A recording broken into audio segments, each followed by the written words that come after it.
We're live, I believe, and I think we can all hear each other this time. Bob, you there? Testing 1, 2, 3. Yeah, I'm so sorry about what happened a couple nights ago. Some technical glitches, but we weren't picking up Bob's audio for some reason. I'm Jeffrey Williams. This is my channel, Too Late for the Gods. And tonight, I'm really looking forward to speaking some more with Bob Kendrick.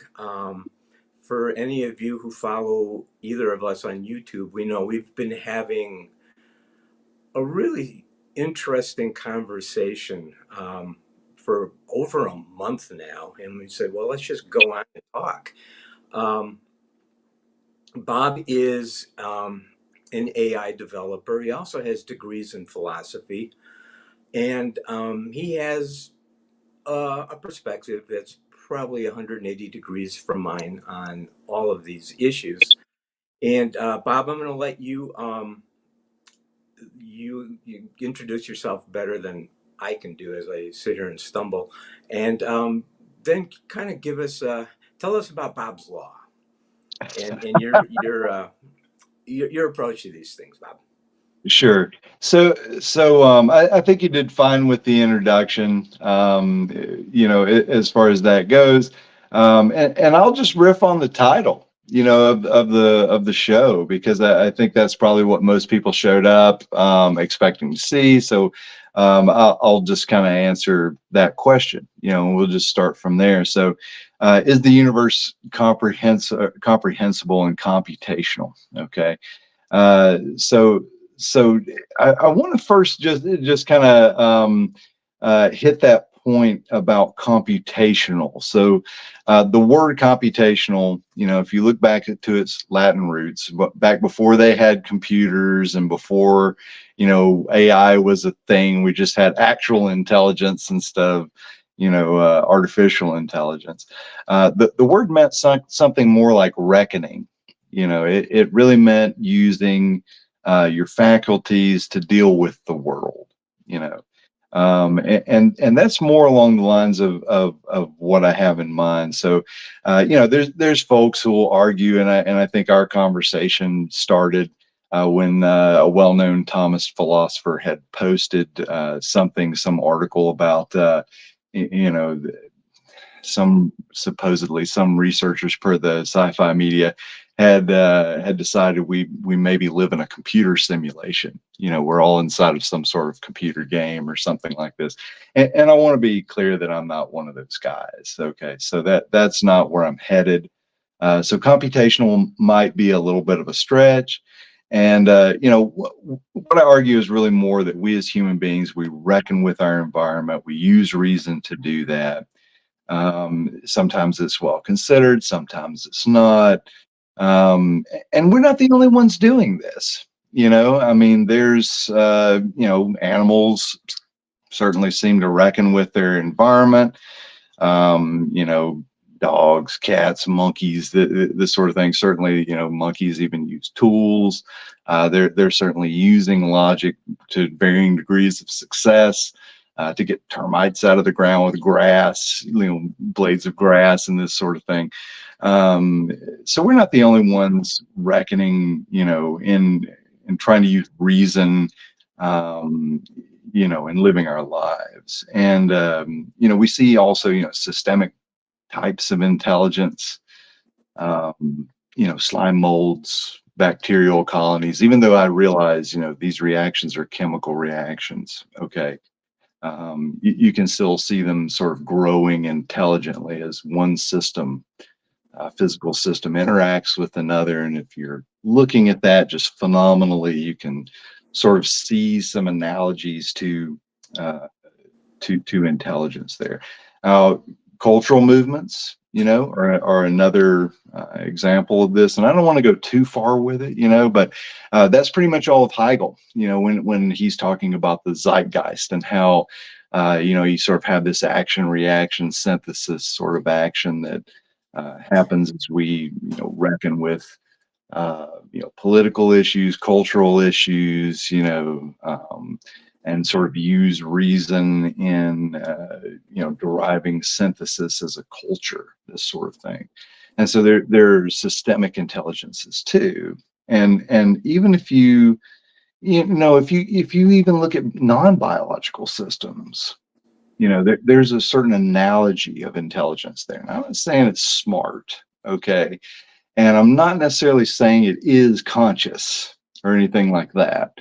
But you can certainly see one system reckon with another, just physically. There's the physical interactions that are involved there. And at least at the macro level, before we start getting in, especially before we start getting into the quantum weirdness that we've encountered, in the last century or so, uh, you can certainly see an analogy of intelligence and sense that is there. Okay, so there seems, at least phenomenally, to be a sense to the things that we observe. Um, so what I mean when I say the world seems comprehensible is that everything we everything we see tends to be reckonable, at least baseline reckonable, using computation or using logic, or just sort of otherwise, generally reckonable. And and we can watch, systems reckon with one another phenomenally, when we look at them. All right.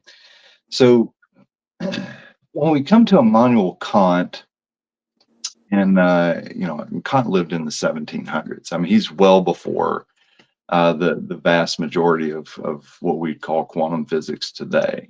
And a lot of people see him as kind of the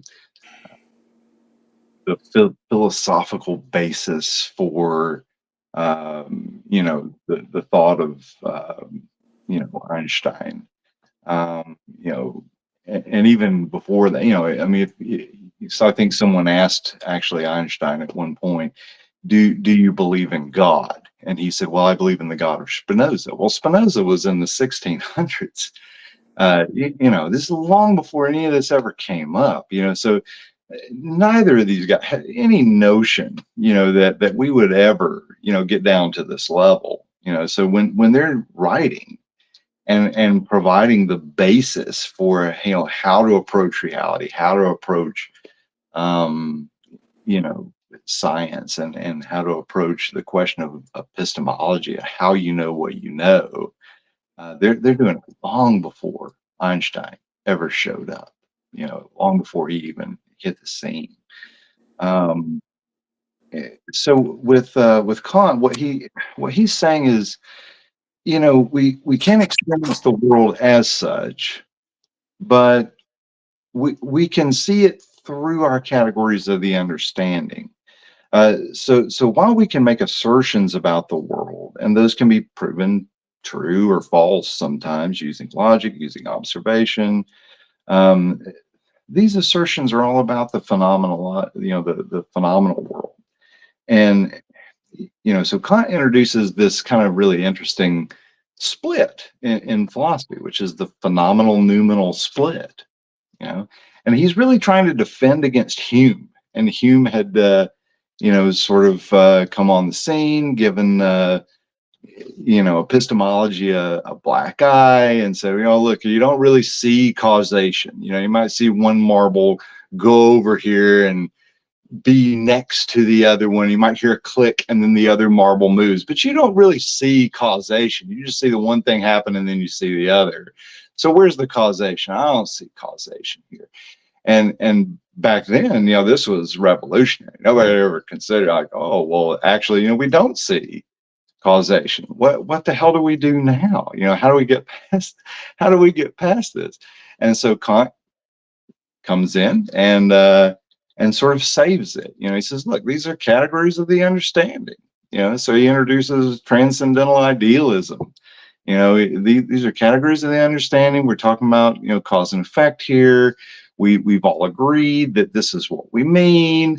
And when we see these things, this is just how we make sense of them. Okay. So there's a sense in which he's just like, all right, yeah, but ignore all of that. Now we're just going to keep doing what we were doing. And he saves, what we would, or at least what they then would consider, scientific investigation on the grounds of observation and testing and kind of the scientific method as we all learned it in elementary school. But what goes to the wayside is metaphysics. I can't go meet Jehovah at the mall at 3 o'clock or anything like that. um and so I don't really have a basis for bringing that in, carting all that in. But what I can do is I can, based on observation, I can test things out, and I can say, okay, well, generally it seems like when this happens it causes that, and I can kind of make sense of things. um the implications of that have kind of reverberated, throughout philosophy for quite some time, through the sciences. And the caution is that Kant's trying to give us is, look, he's saying observation and these sort of things, it's good only for the phenomenal world. So it's good only for the things that you can see and experience. And even all of speech, ungrounded in this, has no subject, or meaning, unless we can sort of point at it. This is my coffee cup. This is a cat. This is the experiment I ran, and these were the results. And we've repeated it several times, and now we can see this tends to be true. This kind of thing. Um, so while empirical knowledge of the phenomenal world is saved, we don't have a good way left to reason toward anything knowable that we can experience. So the surprising thing about Kant, though, is he leaves the concept that there is a noumenal world. He leaves it there. And this is because he's saying we can only know empirically through our categories of the understanding, but he's not saying there isn't anything real there at all. And I wonder if we had gone back and said, okay, well, listen, Emmanuel, we have here a table, we have here a coffee cup, and how close do you think the correspondence is between the noumenal coffee cup and this coffee cup? And I don't know what he would have answered that. But I think it would have certainly been a tighter correlation than what we see today. What do you think? I don't think so. I think he would not have answered the question. He would just say, yeah, I know nothing about the noumenon. Right. I don't, all I know is we get this chaos of sense data, and we have innate reason in the categories of understanding that come, that are derived from a priori reason. We have subjective sensibilities of time and space, and it sort of is like a mechanism that produces a representation and then order around the representation. But just like the color red doesn't really exist outside of us, the cup, the way you think of a cup, doesn't either. But I'm not going to, and I'm Kantian to this extent. I'm not going to speculate on what that is. I can't know it, can't imagine it.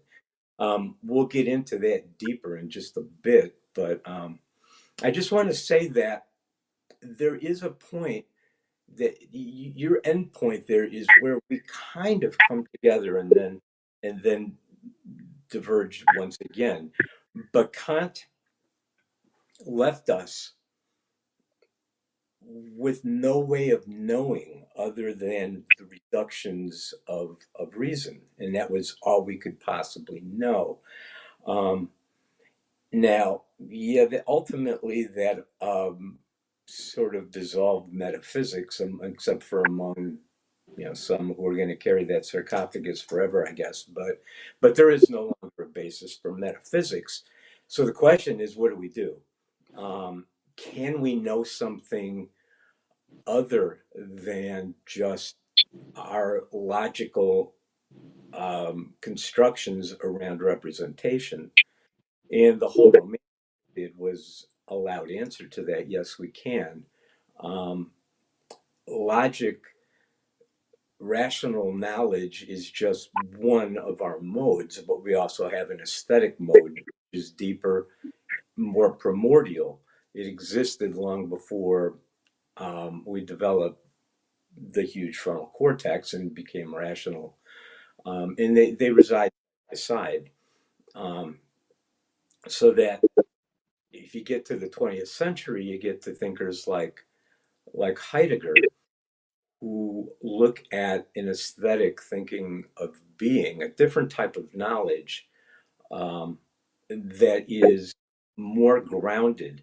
And in the end, rational constructs aren't really grounded the way that Kant thought they were, because we can't ground reason. We have experience, and all knowledge has to be grounded in experience. But the question becomes, how can we experience beyond just what Heidegger called the acid bath, the cheap acid bath of logic? And that's through an aesthetic approach to the world. And that's kind of where we diverge again. But the dissolution of metaphysics does leave us in a quandary. I personally would not want to live in a world that was all number and mathematics. I'm not an automaton, and that's not the kind of world I want to live in, but I don't. We are all primarily feeling beings. That all comes first, the logic comes afterwards. Uh, even to ourselves, I mean, the huge majority of mental activity that takes place in us is unconscious, and it means it's pre-rational. But that's what largely drives us. We're not. I mean, the big things in our lives weren't rational deductions. Um, you don't. If you feel outrage, moral outrage at something, you didn't come to that through a syllogism. You came to that through a gut feel. When you fall in love, again, you didn't run it through the syllogism. That's not how we live. Right. And that's not primarily how we can experience the world either. We can go deeper. We can break out of the prison of just logic. What we can't break out of, we just can't do it, is the sensations of space and time, which also there's no reason to think those are fundamental outside of our understanding, but we cannot help but think in terms of space and time. Even when we try to talk about quantum reality, where there is no space time, there is no causality, we have no language for it, we have no concepts for it, so we revert to spatial temporal metaphors. We talk about superposition, although there is no position. We talk about waves where there's no space time. We talk about fields because we have no other way to say these things. But that the fundamental reality is impenetrable through reason because it's irrational. Would It's it also, but we also can't penetrate it without our concepts of without our sensibilities of space and time. But that still leaves us a broader approach, the poetic or the aesthetic approach to understanding our nature, the nature of our surroundings, and how we fit into all of this. yeah. So, I had a so question for you, Bob. yeah. You said you were talking about the first of all, I like the term reckoning. It's used in German in exactly the same way, Rechnung. But it is a form of computation. It's a logical manipulation, often numerically, of representations. And I think that is what's going on. And then you went further to physical subsystems, perhaps chemical or some physical interactions in the environment, which do seem to do similar things, but they're not conscious.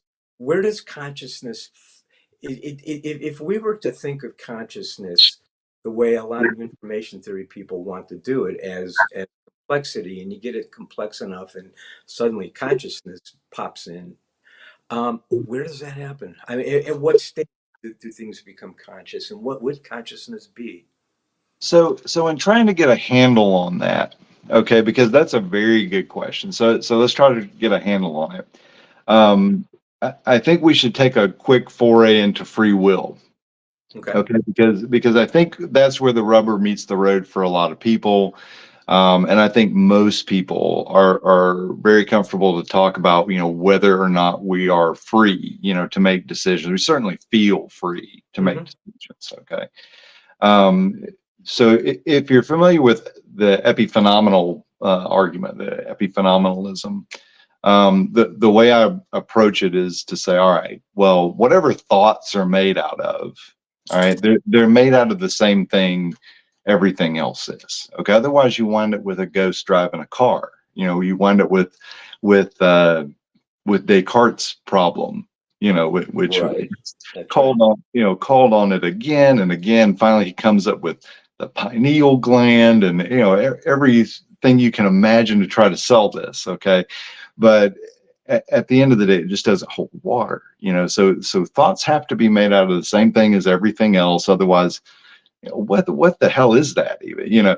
So if we begin from there, if we kind of begin from that baseline, all right, of general materialism and how we're going to approach this question, where does consciousness come in? The way I see decisioning happening, and then you can comment on this if you want, it is over the course of time, we as a material system, because we are that, we're material system, different things collected as a body. There's a liver over here, there's some toes down on the end, brain at the top, different things brought together one entity. Where consciousness, I think, comes in is in the synthesis after the fact of will. And when I approach the question of free will, it's just a simple question of, did you do what you wanted to do?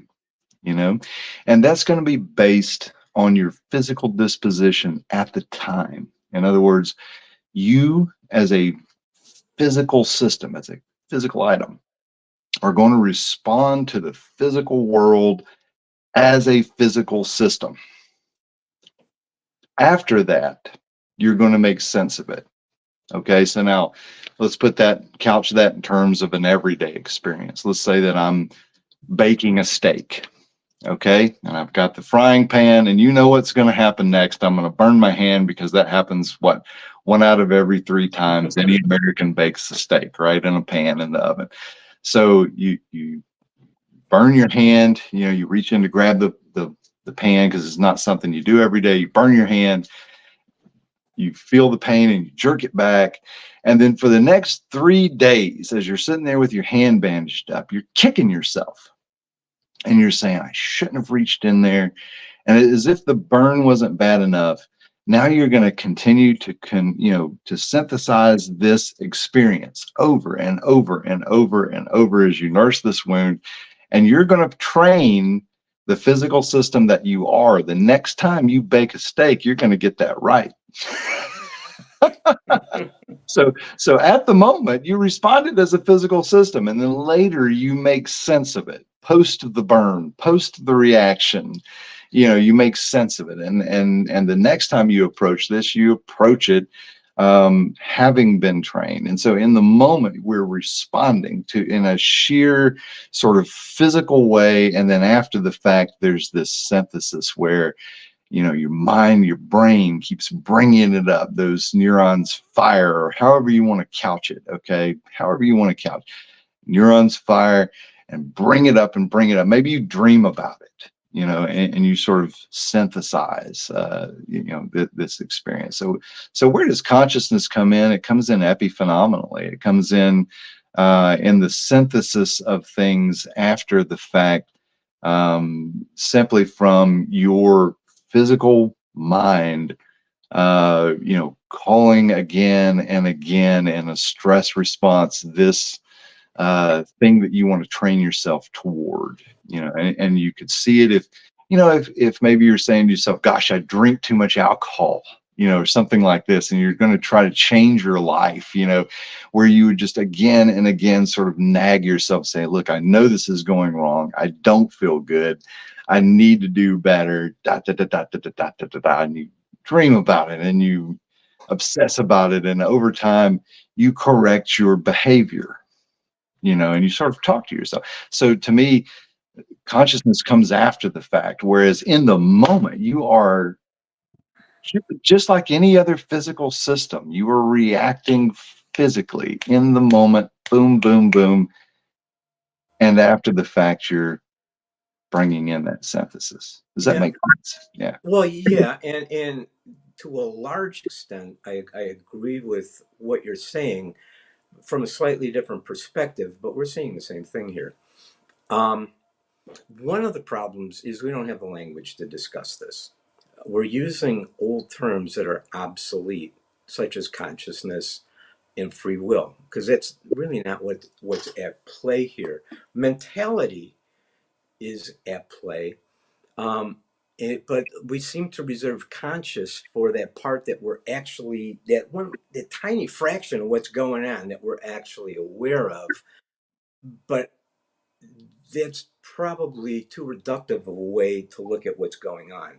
What's going on is pre-rational, and for the most part, we're not aware of it until it emerges into our consciousness. Um, but because it's pre-rational, it's hard to we can't really talk about free will, but we can talk about will. Right. Um, there is a will in there, and it's conflicting, and it's not rational. You've got these drives, you got these things going on, you've got input coming in from the environment, and it's all this stuff mixed together, and you got to make a decision. And it's almost like something's going to win, but it's not going to be through a deduction. Then that's what you do, and that's what you say. Um, and the rationalization comes after the fact, just as you said. And as we talked about before, I mean, there are some interesting experiments where they can, neuroscientists have done experiments that absolutely have shown and duplicated many times that you make your decision, you know what you're going to do before you know what you're going to do.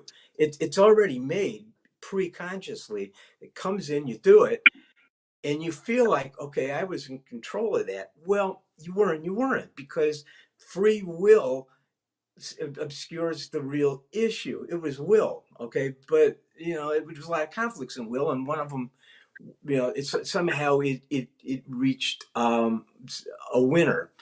uh, so yeah, But at it's the you, same that's time, you, but it's not your conscious you. and I'll just interject this, okay? If you ask people after the fact, okay, Mhm. did you do what you wanted to do? They're going to have to say yes. I mean, to Of not course, say yes as you is know, you to did. admit that you're just out of control of yourself. You're crazy or so, you're insane. So of course they say yes. So the question to me is, well, why do we debate about free will so much? If you did what you wanted to do, regardless of the mechanism, Yeah, if that's how you're it's going the to free synthesize part, it, let's just call it that. because the free part gets you caught in the what's actually what Kant would call a transcendental illusion. The wrong, and you get the wrong question, and the wrong two wrong sides arguing with each other. Is you assume a mechanistic world, so there is no freedom. There are no degrees of freedom, and then that's one half. So, but thinking of a mechanistic world is just itself an illusion. It's mechanistic in our reductive representational world. It can look that way, but that's not what's going on. There's nothing mechanistic about that at all. It's pre-rational. It's more similar to the noumenal quantum reality than it is to a computer, and which is why, I mean, one of the reasons I think computers can never possibly be conscious, because consciousness isn't reckoning. That's one of the small things that consciousness does, but that's not what it is. It is, as you said, I well, another point of slight difference is you talk about we're material, and I would say I don't even know what material is anymore. We're physical. We're physical. We are, and we're not organizations. I mean, we're not systems. We're organizations, self-organizations of energy. That's what everything in the world is an interplay of the quantum fields, the energy within I quantum don't, fields. but I don't disagree with that. I I mean, know that. It's just, that's one way you can define physical. You see what I mean? So yeah, it, I do. if we define our terms the same, we're talking about the same thing Right, at the end of the day, right? right. And what's happening pre-consciously is very, very similar to what's happening pre-representationally, um, with the interplay of energy. And that's what, consciousness is measured as energy. It's waves, it's energy waves, just like everything else in existence. um, and it follows more quantum than it does. I mean, we got this rational part that is a very, very, very late development yet. And as I've said before, just mostly to annoy you a bit, it's primitive. Our logic is primitive. It's as old as the first human. It's as primitive as eating ants from sticks. And we, I fully believe we are, moving on from that. We are more and more. I mean, to evolve further, we've learned from what we don't understand in quantum that our approach has to evolve.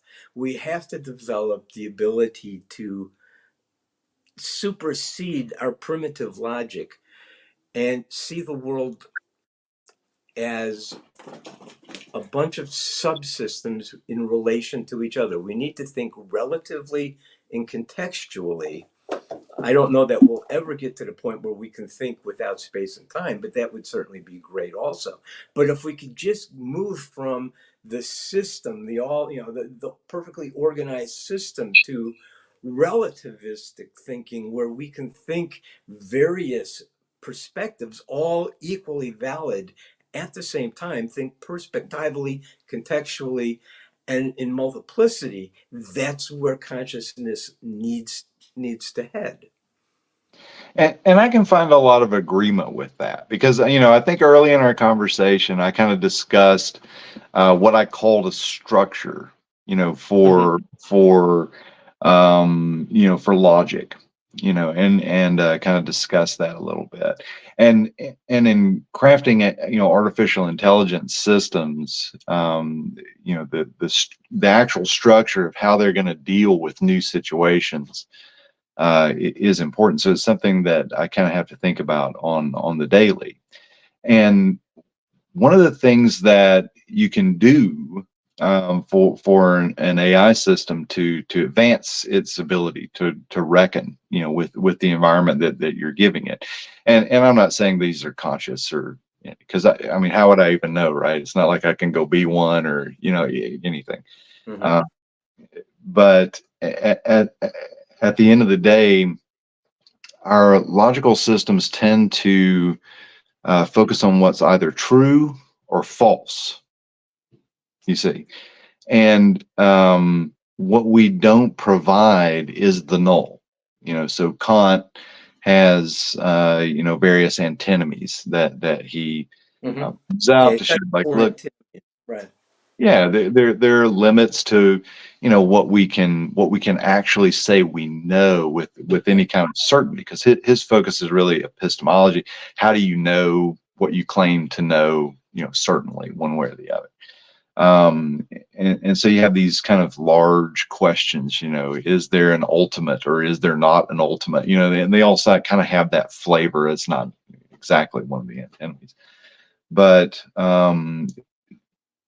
he kind of leaves you with the sense that he thinks they're false. Where Well, he thinks they're both false. He actually, let's not say false.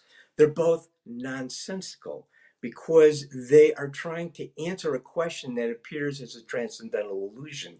In all of those cases, the problem was reason was employed beyond sense data. And once you employ reason beyond the sense data, you're creating transcendental illusions. You're trying to project the rules of our representational world where they have no applicability. Similarly, and this is in our conversation something I've pressed repeatedly, it's the same mistake as trying to explain quantum in classical terms. You get yourself into that same sort of transcendental illusion, and you end up with silly things like multi-worlds, right, which is just it's just pure. posits way too much, right? It's not just, multi-worlds is not just metaphysics. It's really bad metaphysics. It's pretty bad. You couldn't have DC Comics without it because you need this the Yeah, world well, that's splits. true. I mean, it's perfectly fine for storytelling, but no serious person should take it seriously. The error behind that is he he tries to imagine that the other side, the impenetrable side of the decoherence gate that we can't get into, is just like here. So that what I'm doing right now is being mimicked on that side also, and every time, and it keeps splitting off. But there's nothing to split off. He maps it as an orthogonal on the Hilbert space. Here's here, and now we've got a splitting off, but they're orthogonal, so they'll never meet. But this orthogonal doesn't even exist. We don't exist outside. I mean, I don't mean to say we don't exist. The world that we acknowledge as our universe does not exist other than for us. If all humanity were to suddenly perish, so would this world that we know. Existence would still go on. That coherent quantum is you can't change it. It's gonna go on just the way it always goes. We're just getting a spectrum, a tiny sliver of it, and creating like a hologram that we live in. And when we die, that hologram dies. But that back there isn't another us back there going into an orthogonal. It's silliness, but it's the error of metaphysics. And metaphysics, anytime you try to apply it, is going to lead to transcendental illusion, because you're forcing categories and understandings and laws into something where they have no applicability whatsoever. And so that has to be wrong. The only thing we can say about quantum existence is negative, because we don't even have the language, and we can't conceive of what it is. Um, like I said before, we always refer to it as either a temporal spatial metaphor or what it isn't. It's irrational, acausal. It lacks space and time, but that doesn't tell us what it is. We can't we can't come up with a concept of what it actually is. We can only say what it isn't, and we know what it isn't because we can't penetrate it with that. It defies us. It laughs at us and says, "Ha ha ha! I'm going to be spooky action at a distance." How do you like that? Um, we just can't make Well, sense of it. okay, so I see where you're coming from. What I would say to challenge that is, I wonder if we can even definitively say the negative about it. We Okay, can, because what we're saying, the negative of exists on our side of the gate. We know reason on this side, and it doesn't apply. We know causality on this side, but everything that we see coming out of it is not causal. It's random. right. Um, so But we that's not know a it statement. doesn't apply. We know number can't apply because there's no space time. If there's no But that, space time, there's no number. but that's not a statement about the noumenal itself. It's a statement No, about the phenomenal world, and I think it, that's that's fair. all we can do. That's Right. all we can do is say, Right. and we can say whatever that is isn't this, okay? But it is the ultimate. I mean, it is a more fundamental reality than what we conceive. And the important point to realize is that's what we are too. We don't even know ourselves. I mean, we talked about that too. We only know the little bit that comes into our what we call consciousness, what we're aware of. We meet ourselves fleetingly in dreams a little bit, but we don't really know ourselves. What we know is the fiction that we create every day. We create our identity, and we're a novel that we write ourselves Yeah. until the day we die. Um, Epiphenomenal synthesis. and Yeah. and I can't get to the quantum me, but that's what we are. We are quantum organizations of energy, just like everything else in the world, and that limits what we can know about ourselves because at this point in our development, we're still stuck with primitive logic, but But there is hope. we also have our aesthetic side, and that can give us deeper. It's things that we can't. I can't verbalize Beethoven's Piano Concerto Number 5, but I can see a very very deep reality in that I can't verbalize. Those are our insights, or in poetic metaphor. Um, which I just a quick thing on metaphor because I think it's huge because we know the world in metaphor. And there's a difference between scientific metaphor and poetic metaphor. Physicists today like to fool themselves that their language is math and they understand the world mathematically. It's not how it happens. Roger Penrose talks about how it all starts in his mind with a painting or a picture. It starts as a picture and then you do the math behind it, and I think it probably does start that way. I mean, Einstein and the sailboats and relativity. It starts as a perception. You can go through all this mathematical stuff, but it's always going to end up in a metaphor. Always going to end up in a metaphor. And a scientific metaphor, what it does is it takes this mystery that I can't verbalize and brings it down to a simple picture that I can grasp, and it's useful. Okay, it's pragmatic. And all logic is about pragmatism in the end. It's all about taking the chaos, the stuff I can't understand, and making it cartoonish so I can manipulate it to a certain degree within a certain frame of reference. Poetic metaphor operates the other direction. You start with a common thing and point to what's really behind it, its deeper existence that you can't verbalize. That's poetic metaphor. And we can do it aesthetically, we can do what the aesthetic scientists can't do, and that's go deeper than the surface appearance and measurement.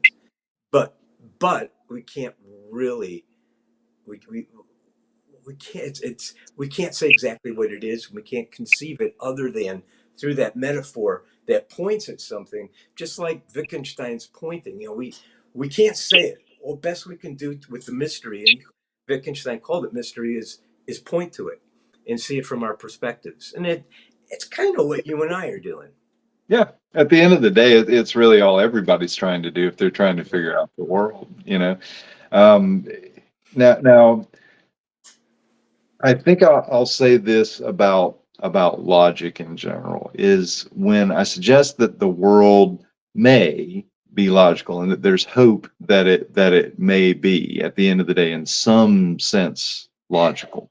Okay, not necessarily in a way that we can directly access right now, but in a way that there's hope that one day we can sort of make some sort of sense of it. Is while it's very hard for me to think how, um, you know, I myself or anyone could really make absolute sense of sort of the quantum craziness, that we see, the uh, Yeah, the quantum weirdness, and yeah, quantum it's weirdness. almost a technical term because it's too weird. We can't grasp it. I always go back to Feynman. If you think you understand quantum mechanics, you don't understand quantum mechanics. Because these are certainly not things that we see every day or have to Well, reckon with, but if it's not that right? we don't see it because we can't see it. Our brains. I mean, first of all, we only perceive a tiny sliver of reality. If it's not interacting with with the electromagnetic field, we can't. We have no. We have no way of detecting it, and even what is, we turn into something that it isn't, so that we can grasp it and manipulate it. And that's what logic is for. That's what it does. Now, But if we were able, okay, to hold, say, two different perspectives in our mind, multiple perspectives in our mind, to unify them, okay. you can't unify them. You can't Well, see. well, That's the logic coming in. you can't unify them in logic, Jeffrey, is the thing. But, okay, what you mentioned when it comes to the aesthetic sense, okay, if in Eastern philosophy, you have this concept of the ineffable, and I don't want to imply anything supernatural or mystical or anything like that, but they have in their tradition what is called a cone, a Koan, cone, which is a question. What is Right, right, yeah, and there's some movement away from this in Zen Buddhism, even. And honestly, I think it's because a lot of people came up with really terrible cones, and there was no way to control this. So just yeah, sit and stare at the wall and let's stop with the cones. I think was, maybe the movement over time because of that. Uh, but the idea of the cone is that you sort of present someone with a staged antinomy. Where the question, what's inside of an empty box, yeah, yeah. Right. this sort It's of thing. paradoxes to ponder, which Yeah, which is kind of what paradoxes an to fun. antinomy is. And what you wind up, I guess, the goal of a good cone, all right, because there are certainly bad cones, and you can run across plenty of them on the internet if you Google cone. Um, what you run into with a cone, a good one, is a genuine antinomy, where it exposes how you think about something, Right, and what is left after you've reasoned through it, after you've reckoned with the concepts that it raises in a logical way. Okay, after that, on the tail of that, epiphenomenally, past that experience of reckoning, what you're left with is an understanding of your own disposition toward the matter. right. Okay. Yes, I agree with that. Yeah, that's it. It's insight, and it's not just insight into yourself, but you as a material being, an energy event, or whatever you might want to call it. Um, an insight into the world in a way, that is more of an aesthetic sort of approach. But you get there through reason and through reckoning. And I even think that in life, if I think of my love for my wife, which is a great example. I think you brought up earlier, and I try to think of why I love my wife. What I really think back to are experiences that we've had together, of having children, of having, various, experiences together, just over time, accompanying one another, Right, dealing with problems, working our way through them. And I can see how that reckoning together has led to the epiphenomenal synthesis that is the feeling of love that I have for her, such that if I were to unpack that feeling, I would find it full of logic. See, and that's where we absolutely disagree. And again, it has to do with temperament. Um, in what I'm writing, we've talked about what I've been writing. And one of the things I talk about is the aesthetic temperament and the ascetic temperament. Um, the aesthetic temperament demands answers, black and white, wants reason, wants order, and wants things to be knowable, and seems somewhat disgusted by the senses. And so it becomes aesthetic.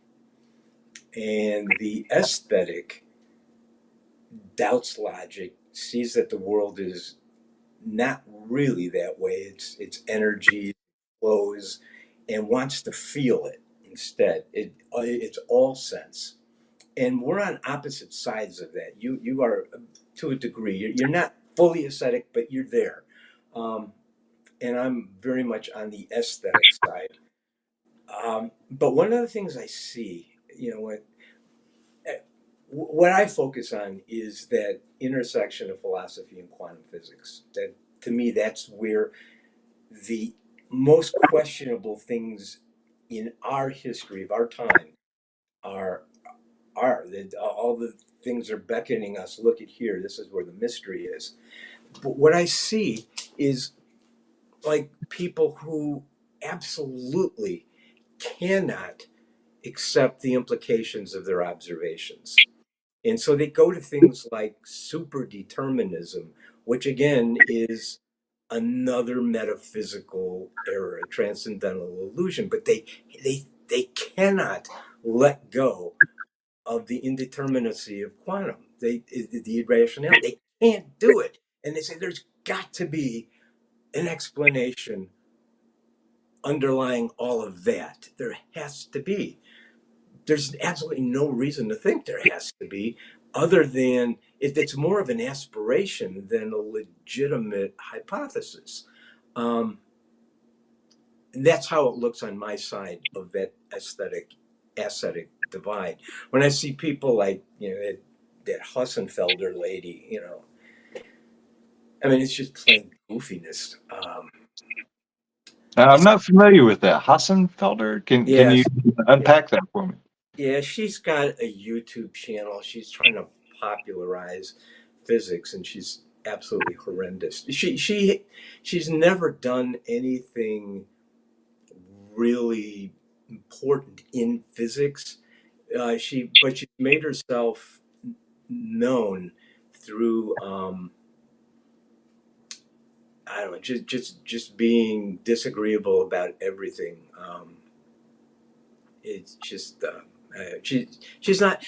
There's another quack out there. I've done videos with him, and he kept dodging me. Um, his name is what's his idiot's name? The cosmic consciousness guy, Carlo. No, not Carlo. I don't know. I even forgot his name right now. Anyway, he had a debate with Hassenfelder, and it was the first time I've actually seen him make some sense. But he made a total fool of Hassenfelder, because she kept claiming there's hidden variables, hidden variables. They go, what hidden variable? What are these hidden variables? She goes, well, we don't know. They're hidden. Well, then how do you know they're there? She goes, well, they have to be. Hmm. Um, It's just sort Bernardo of Castro, that's the guy's name. Bernardo Castro. He's another guy. He's popularizing something that's just total nonsense. I've done videos, um, and he actually shut down. He had a site, a conversation site about his stuff, and he shut it down. I started taking over. He just simply he didn't actually shut it down. What he did is disassociated himself from it because there were literally he said because there were heretical views being presented. Oh, you got to be kidding me. Oh no, I'm not kidding. I'm not kidding. Then he went on some other talk show, totally misrepresented my points. Then claimed not to know who I was after that. I mean, he was just the guy's a total fraud. But Yeah. that was the only time though I ever saw him make sense. Is he just totally shut down Hassenfelder and her hidden variable. Give up the hidden variable stuff, guys. It has so been disproven at this point that it's not even a legitimate topic of conversation. There are no hidden They variables. could It sneak one is in. weird They, as you think. they could But sneak one in. It's just by now we want to see it first. Like I want to see it first, and then we'll talk about the possibility. Like there were first you there gotta were there show were me only something, two right? loop there there were only two legitimate loopholes to the Bell inequalities. Um, and one of the first one was that in any test it has to be the distance between the two the two particles has to be further than the speed of light would allow information. That one was taken care of in, I believe, 1972, and many times after that. We're now looking at entanglement over hundreds of miles. So that takes care of that. The other was that you were not measuring. The second loophole was that we're not measuring enough of the particles to really know what's going on. But they found ways of, instead of doing they were doing electrons. They're now doing buckyballs. I mean, that's how big we're going, and it's still just as weird. So Yeah. both of those loopholes are closed. The Nobel Prizes have been awarded. There are no hidden variables, and Well, Zeilinger even changed the spin after the entanglement, just to prove that it can't have started out that way entangled. I mean, where was there were no hidden variables at the time of entanglement because he would multiply change the spin, and it still always. What's happening, I believe, is that we're looking at it through space and time, in various aspects that really exist in superposition, not in space and time, and it's just our perceptions that keep changing around, not what's actually behind there. But that's just my speculation. That's my antinomy. I wonder if okay, so we talked a little bit about Bob's law. I don't know if you want to get into that with 3 minutes left. Yeah, we got 3 minutes. What I would like to do, if you don't mind, unfortunately, we've had no questions. I hope we're actually been streaming because usually we get some questions. It says we're streaming. Uh, what I would like to do, because we've just about reached an hour, but this has been the best conversation I've ever had on this channel. This has been fantastic, and I knew it would be because I mean, with all the conversations we've had, I knew what to expect. But I would like to come back, maybe in a Okay, couple weeks, and we're going sure. to do Bob's Law, and then we're going to go further into those questions that you had that you wanted to talk about. Sounds great. Sounds good. Sounds Thanks a great. lot, Bob. Anytime. I so appreciate your having been here, and I'm sure we'll be talking again very soon on Twitter, which is Absolutely. just the most inappropriate medium for trying to discuss these things. It's terrible. You Oh, get the it's little horrible. blurb, right? That's it. Yeah, that's why often I just go to my blog and put it there because I don't want to do 43 Yeah. tweets. It's a great blog. I'll recommend that to anybody. Oh, I Anytime. appreciate that. Thank you, Bob. Absolutely. Okay, this has been great. Thank you for anybody who's been there, and if any, most of the people are going to watch this on the replay, but you can always ask questions in the comments or reach us on Twitter. And I'd be more than happy to respond. But anyway, good night, Bob. Thanks a lot. Thanks, Jeffrey.